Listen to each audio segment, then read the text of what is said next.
Afternoon बच्चों। आज हम Gulliver among the little people story पढ़ने जा रहे हैं। तो इसमें आज हम पढ़ेंगे गुलिवर के बारे में, यानी कि गुलिवर जो है वो कैसे छोटे लोगों के बीच में फंस गए थे।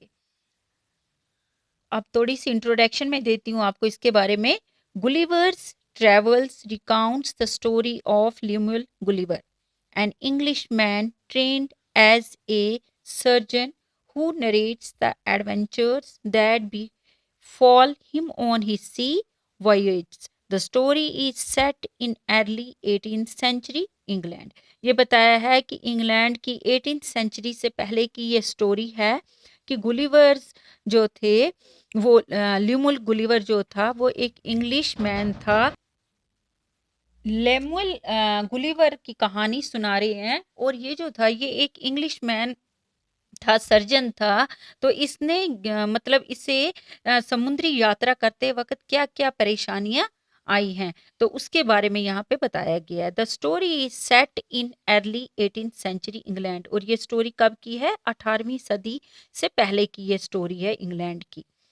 His ship called the Antelope witnesses a fierce storm, यानी कि उसकी जो ये शिप थी जिसका नाम एंटीलोप था, ये उस समय की गवाह है कि कितने खतरनाक तूफान से इसको उसने बचाया है, कैसे इसने अपनी जान बचाई है। However, swims safely to a shore and soon falls asleep, कैसे ये अपनी जान बचा के एक समुद्र के किनारे गया और कैसे फिर इसको वहां पे नींद पड़ गई। He wakes up to find himself tied to the ground with small pieces of thread. Read out the story to find out what happens next. तो ये जब इसे होश आता है, जब ये जागता है तो ये अपने आप को ग्राउंड में पाया हुआ देखता है और वहां पे इसे लगता है कि मुझे किसी चीजों के साथ बांधा हुआ है। तो इसको क्या किया होता है, वहां के छोटे लोगों ने, यानी कि वो लिटिल पीपल जो होते हैं छोटे छोटे, उन्होंने इसको बांध के रखा होता है। उनकी जो तारें होती हैं वो मानो कि इसे छोटे धागे की तरह लगती हैं। तो वही हम आगे इस स्टोरी में पढ़ने जा रहे हैं। तो हम यहाँ से पढ़ेंगे कि किस तरह से ये छोटे लोगों के बीच में पहुंचता है। Once a ship called the Antelope was on its way to the South Seas. There were 30 sailors in it with a captain and a doctor. The ship was sailing near a rock. एक दफा की बात है कि इसकी जो ship थी जिसका नाम एंटीलोप था वो चलते चलते साउथ सीज की ओर चल रही थी। तो जैसे ही चल रही थी तो उस शिप में कम से कम 30 सेलर्स थे। सेलर्स होते हैं नाविक, जो नाव चलाते हैं, उनको कहते हैं सेलर्स। तो ये थे और एक कैप्टन था और एक डॉक्टर था। The ship was selling near a rock. तो चलते चलते ये शिप चलाते चलाते एक चट्टान के पास पहुंची। रॉक मीन्स चट्टान। All of a sudden there was a storm with rain and thunder.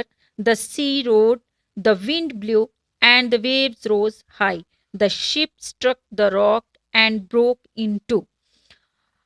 All of a sudden there, अचानक क्या हुआ? Sudden means अचानक। अचानक क्या हुआ कि तूफान आया और तूफान के साथ बारिश भी होने लगी और बिजली भी कड़कने लगी। तो इतना जबरदस्त तूफान आया कि उसमें हवाएं जो थी वो तेज हवाएं, यानी कि आंधी चलने लगी। और उससे क्या हुआ कि जो समुद्र की वेव्स थी, लहरें थी, वो भी जोर जोर से ऊपर की ओर उठने लगी।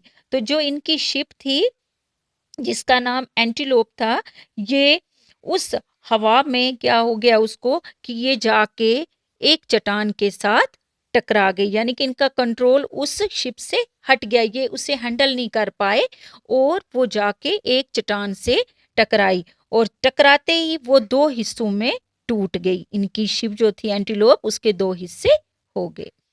The sailors jumped into the sea. Only one man reached the shore and saved himself. He was the ship's doctor, Limul Gulliver. तो जितने भी वो सेलर्स थे 30, उनमें से खाली उन वो जितने थे उन सबों ने समुद्र में छलांग लगाई। सिर्फ यही एक उसमें था गुलिवर, जो कि समुद्र के किनारे पहुंचा और इसकी जान बच गई। तो इस तरह से ये शिप का जो डॉक्टर था, ये इसका नाम क्या था? Gulliver, Lemuel Gulliver. तो इसी की जान बची। Gulliver found himself all alone on an island. He left the seashore and walked for some time across open fields. Then he lay down on the soft grass. He was very tired and soon fell asleep. अब क्या हुआ कि Gulliver जो था, वो जब इस जगह पे, इस आइलैंड पे पहुंचा जहां पे ये छोटे छोटे लोग रहते थे, तो उसने अपने आप को यहाँ पे अकेला पाया। बिल्कुल अपने आप को इसने अकेला यहाँ देखा। He left the sea shores and walked. वो इस किनारे से आगे की ओर निकला और थोड़ा वो चला। जब वो थोड़ा चला, वो आगे जाके कुछ खेत थे, वहां पे इसने अपने आगे पीछे नजर दी। तो कुछ टाइम ये वहां टहलने लगा एक खुले खेत में। तो फिर जाके ये फिर थक गया और उस जो सॉफ्ट ग्रास थी वहां पे ये क्या थका हुआ था, जिसकी वजह से ये वहां पे लेट गया और इसे नींद आ गई। He woke up early in the morning. He wanted to get up, but he could not move his arms and legs. They were tied to the ground with strings. और थोड़ी देर के बाद, जब सोने के बाद जब ये उठा, सुबह हुई, तो जब ये उठा, इसने क्या देखा कि ये बिल्कुल मूवमेंट नहीं कर सकता था। ना इसके बाजू हिल रहे थे, ना इसकी टांगे हिल रही थी, ना आर्म्स हिल रही थी, ना लेग्स हिल रही थी। तो इसने अपने आप को कुछ बंधा हुआ महसूस किया। तो इसे लगा कि शायद मुझे किसी के साथ इन्होंने बांधा है। और जब इसने देखा कि ग्राउंड में इन्होंने इसको तारों के साथ बांधा हुआ है, लेकिन उनकी जो तारें थी वो इसको धागे की तरह लग रही थी। He said to himself, "Oh, I can't move my arms or legs. They are tied, and some animal is moving on my body. It is walking to my face. What animal can it be?" It was a tiny man, only 6 inches tall. In a short time, there were dozens of little men on Gulliver's body, and there were many more around him. तो इसने क्या किया? इसने अपने आप से कहा कि ओ, मैं तो बिल्कुल भी हिल नहीं रहा हूँ। कि ये कैसे हिलता, क्योंकि उन्होंने इसकी टांगे और बाजू बंद करके रखी थी, बांध के रखी थी।